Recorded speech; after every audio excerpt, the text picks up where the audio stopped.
Coucou tout le monde, j'espère que vous allez bien. Donc aujourd'hui on se retrouve pour une FAQ. Je sais, elle a été tant attendue et vous m'avez posé vos questions il y a quand même pas mal de semaines. C'est vrai que c'était un petit peu compliqué, je vous avoue, parce que forcément comme j'étais malade, c'était très compliqué. Je refilme une troisième fois cette vidéo là, donc je vais encore redire une troisième fois tout ce que j'ai pu dire dans la dernière vidéo. Là on est voilà, avec les plantes parce que voilà, j'avais envie d'avoir ce petit fond là avec mes plantes autour de moi. Il y a quelques questions qui sont revenues. Je vais essayer d'y répondre vraiment le plus honnêtement possible, vraiment avec toute transparence. Que des FAQ, je pense que je vais en faire de temps en temps parce que dans un sens, ça permet aussi de faire en sorte que vous me connaissiez davantage, que vous sachiez aussi qui je suis, un petit peu ma personnalité. Je vais répondre aux questions et voilà, je vais essayer d'être le plus transparent possible et voilà, j'espère que la vidéo va vous plaire. Si ce concept vous plaît, n'hésitez pas à vous abonner, à cliquer sur la petite cloche des notifications, à mettre un petit j'aime et un petit commentaire. Ça me fait toujours plaisir de vous répondre et de vous lire. Franchement, vous êtes hyper bienveillants et je vous remercie infiniment pour ça. Donc la première question est comment ça va réellement? C'est un petit peu compliqué. Comment ça va? Ça va. De toute façon, d'un sens ou d'un autre, je dirais toujours ça va. Parce que pour moi, il y a toujours pire que moi. Ça va, mais j'ai toujours mes problèmes de santé en fait qui sont toujours là. On sait pas du tout ce qu'il y a. Au début, on pensait que c'était le Covid, mais alors pas du tout. Et c'est vrai que voilà, même avec un traitement adéquat pour l'instant, c'est très compliqué. Donc après voilà, c'est le début du traitement. Donc est-ce que voilà, ça va faire en sorte que ça s'arrange ou pas, je ne sais pas. Mais c'est vrai que voilà, le printemps a été très compliqué, je trouve, cette année. Vous l'avez bien vu, déjà par rapport au jardin, par rapport à l'attaque des araignées rouges sur mes plantes, par rapport à la fréquence des vidéos sur YouTube. Enfin bref, ça a été très compliqué. J'ai fait du mieux que je pouvais. J'ai quand même tourné des vidéos, j'ai quand même essayé de faire le plus de choses possible. Alors après, je pense que entre guillemets, j'ai dû mettre peut-être ma santé entre parenthèses pendant quelques temps et qu'au final, aujourd'hui, j'ai peut-être le revers du bâton et c'est peut-être un peu les conséquences aussi du fait que voilà, moi je suis pas quelqu'un qui me repose, je vais pas me poser sur le canapé à regarder une série. Ça a été, par exemple, pendant une semaine, quand j'étais en arrêt pendant une semaine, ça a été très compliqué d'être sur le canapé pendant une semaine quoi. Parce que voilà, ok, j'ai regardé des films, j'ai regardé des séries, mais c'est pas ma vie quoi. Clairement, c'est pas ma vie. Je préfère regarder une série en même temps que je travaille sur l'ordinateur ou en même temps que je fasse autre chose dans la maison. Mais clairement, rester là à rien faire, j'y arrive pas. Encore lire, ça va. Lire, ça va parce que voilà, c'est vraiment un moment où je suis complètement déconnecté de la réalité. Parce que clairement, moi, la lecture me fait complètement déconnecter de la réalité, accentue l'imagination. Je vais pas dire que je l'ai mal vécu quand même, mon arrêt de travail, mais c'est vrai que ça a été très compliqué et franchement, dans un sens, je suis quand même content d'avoir repris le boulot. Donc j'ai repris le boulot donc hier. Pour moi, ça a été quand même positif, mais sinon, ça va. Moralement, ça va. Content d'être sur YouTube. Enfin bref, là, je bosse sur plein de projets, je fais plein de choses. Je suis super content pour tout ce que je fais, du mieux que je peux, avec tous les moyens que j'ai, que ce soit les moyens financiers, matériels, intellectuels aussi, parce que en ce moment, je vous avoue que j'ai un petit peu les neurones ensorbés. J'ai les 3-4 neurones qui me restent, essaye de faire rapatrier tout le monde, mais c'est très compliqué. Quels sont les projets que tu aimerais réaliser d'ici 2026 ou les années futures? J'aimerais bien continuer sur YouTube. Forcément, voilà, j'ai toujours envie d'être présent, j'ai envie de faire des directs sur YouTube, j'ai envie de faire des lives. Ce serait vraiment top. On pourra interagir ensemble, on pourra parler de tout et de rien et surtout de tout. Après, si vous avez peut-être pas forcément envie de faire de l'aquarelle, parce que ça serait forcément des directs sur de l'aquarelle, mais si vous voulez pas forcément faire des directs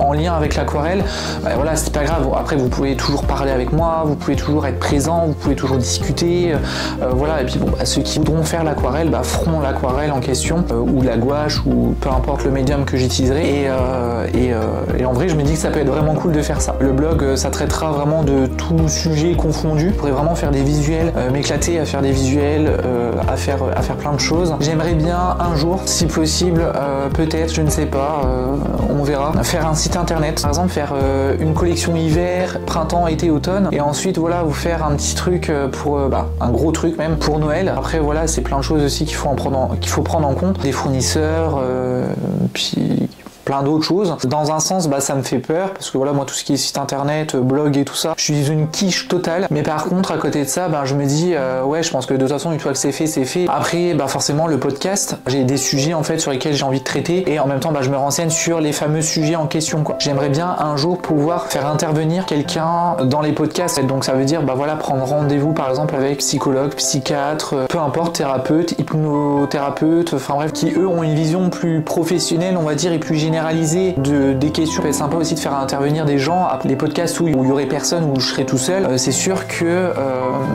bah voilà, ce sera mon point de vue. C'est un point de vue qui m'est propre. Où en es-tu avec les ateliers aquarelles? Bah toujours au même point en fait, parce que j'ai remarqué que ça coûtait cher. J'ai fait un panier la dernière fois. Je me suis dit, je vais déjà regarder aquarelle et le papier. Je vais pas regarder des pinceaux tout de suite ou tout le restant du matériel. Je vais vraiment regarder et faire une sélection d'aquarelle. Ah bah ça coûte cher. Clairement ça coûte cher, donc pour l'instant c'est pas prévu. Après voilà, bah ça prendra le temps que ça prendra.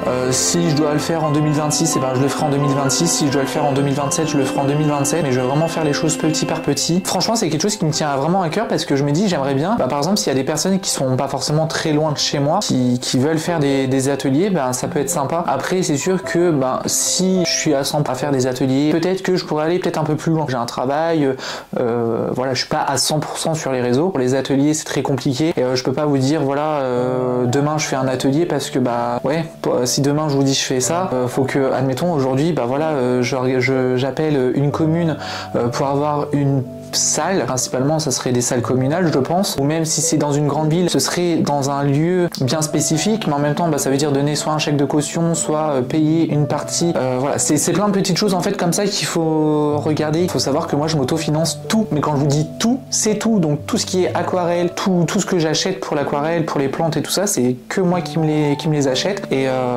j'ai pas non plus un salaire extensible, et j'ai des factures accessoirement. Après on verra quand est-ce que ça sera possible, mais le jour où ça sera possible, ce serait les premiers au courant. La marque d'aquarelle préférée. Alors, je peux pas dire que j'ai une marque d'aquarelle préférée parce que en vrai, c'est Sennelier. Forcément, Sennelier, c'est la marque avec laquelle j'ai commencé. J'ai commencé avec la palette, la petite aquarelle de chez Sennelier, que j'ai saignée, pas dit en passant. Je l'avais acheté un jour dans un Cultura. J'étais en plein burn-out. Au final, c'était génial parce que je me suis dit, c'est une marque que je connaissais de nom vite fait, mais pas plus que ça. Et je m'intéressais seulement à l'aquarelle. Donc c'était vraiment en 2023. Et je me suis dit, ben ouais, vas-y, essaye de faire des petites choses. J'ai commencé à publier des shorts sur YouTube, à faire des TikTok. Je me suis pris dans le truc. Je me suis dit, j'aimerais tellement un jour avoir les aquarelles de chez Sennelier, mais en extra fine. Je les ai eu à Noël, donc on me les a offerts pour Noël. Certes, ça coûte très cher, donc j'ai toute la gamme, j'ai toutes les couleurs. Il me reste juste les aquarelles irisées, mais ça après, je peux me les acheter moi-même. Il y en a que 12, donc je peux me les acheter. Je pense que ouais, Sennelier, c'est vraiment la marque avec qui j'ai commencé et que j'aurai toute ma vie. Il y a plusieurs marques comme ça qui sont bien. Alors après, moi j'ai commencé avec Sennelier, j'aurais pu commencer avec la palette Cotman de chez Winsor & Newton, et du coup dire, bah voilà, j'achète tout de chez Winsor & Newton, et dire au final Winsor & Newton c'est pareil, ou Schminke, ou que sais-je. J'ai testé les aquarelles extra fines de chez Winsor & Newton et de chez Schminke, donc la gamme Aura Dame. En ayant utilisé les dot cards, j'ai trouvé que c'était des aquarelles qui étaient extraordinaires aussi. Donc c'est vrai que je peux pas dire que j'ai une marque préférée, mais voilà, je pense que j'aurai des marques chouchou. Pour moi, toutes les grandes marques se valent. Je pense qu'aujourd'hui il y a très peu de marques, par exemple Schminke, Winsor & Newton, Daniel Smith, Romance Mal et compagnie. Je pense qu'ils doivent plus du tout faire leurs preuves. Toutes ces marques-là ont une réputation qui les précède forcément. Je sais très bien que c'est des très bonnes marques et je sais que je les aurai un jour parce que c'est des marques que j'ai envie de tester. On va parler plantes. Est-ce que j'ai déjà des jardineries préférées? Oui. Jardinerie physique, oui.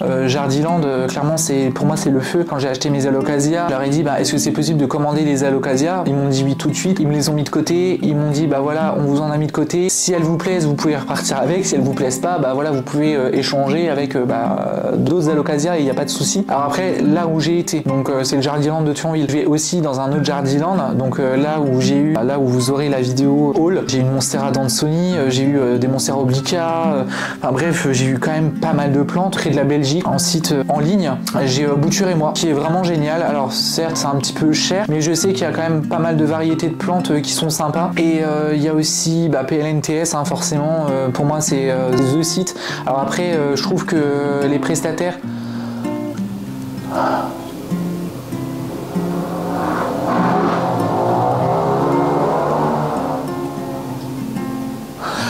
franchement, il est en train de me taper sur le système. Ouais, PLNTS, voilà. Alors après, je trouve que DPD, c'est des changer de métier quoi, parce que voilà, je sais pas si vous vous souvenez, au bout de 5 mois, voilà, je me dis c'est quand même plutôt pas mal, leurs plantes elles sont quand même bien. Le seul truc qu'il y a, c'est que je trouve qu'il y a beaucoup trop d'emballage, je trouve qu'ils pourraient faire quand même beaucoup mieux. Après j'aurais Class and Orchid, donc là où j'ai fait ma vidéo sur ma wishlist de philodendron, et c'était les philodendrons qui coûtaient 2000 balles, donc en vrai oui. Après il y a le Quagenera forcément, je pense que vous vous doutez bien, je suis pas le gars qui va acheter sur 15 000 sites, moi j'aime bien rester fidèle à plein de sites différents. Ensuite, combien tu te plantes à la maison? Bah écoutez, j'en sais rien. Je pense que là, entre la multiplication qu'il y a eu de certaines plantes, je pense que je dois être aux alentours de 180, 200 à peu près, voire même j'ai peut-être dépassé la barre des 200. Que voilà, par exemple les Floridagos, il y en a 2. Alocasia cuculata, j'en ai 3. Alocasia poli, j'en ai 2. Moucheron de terreau à la maison, qu'est-ce que je fais? Alors bah moi clairement je fais rien. Je sais que je vis avec des moucherons de terreau, je sais que je vis avec des araignées rouges, je sais que je vis avec des insectes. Et ça c'est comme tout plante addict, on a tous des animaux chez soi. Après moi ce qui est bien c'est que les moucherons de terreau, j'ai pas d'infestation.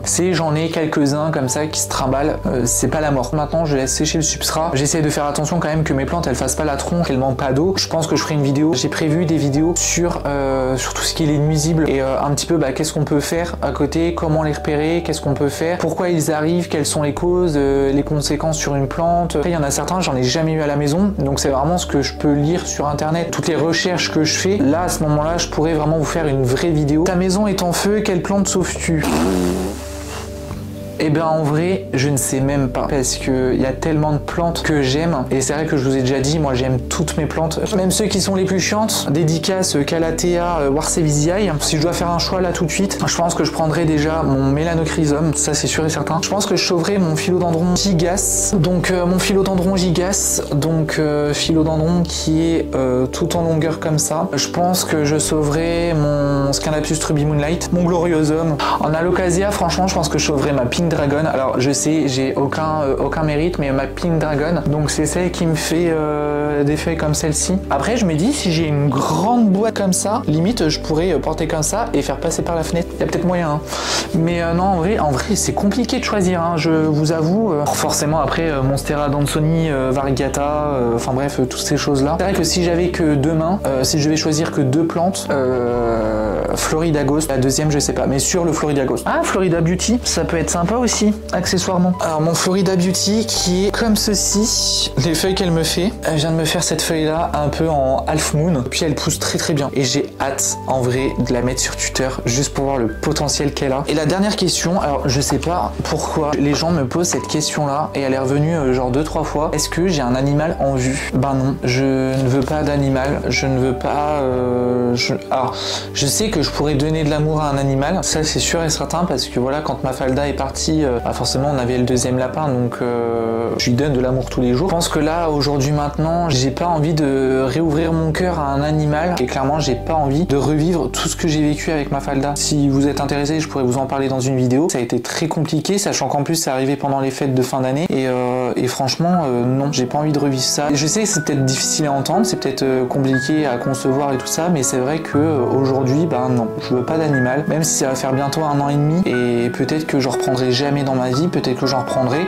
Après si j'en reprends un, vous serez au courant. Je pense que j'ai suffisamment parlé. C'est vraiment les questions qui sont le plus revenues. Après voilà, il y a des questions toutes simples que j'avais déjà répondu dans la toute première FAQ, donc voilà, je vous renvoie aussi à la toute première FAQ. J'espère que la vidéo elle vous a plu, j'espère que vous avez passé un très très bon moment en ma compagnie. En attendant la prochaine vidéo, je vous fais plein de gros bisous, faites attention à vous, prenez soin de vous et je vous dis à très vite. Salut.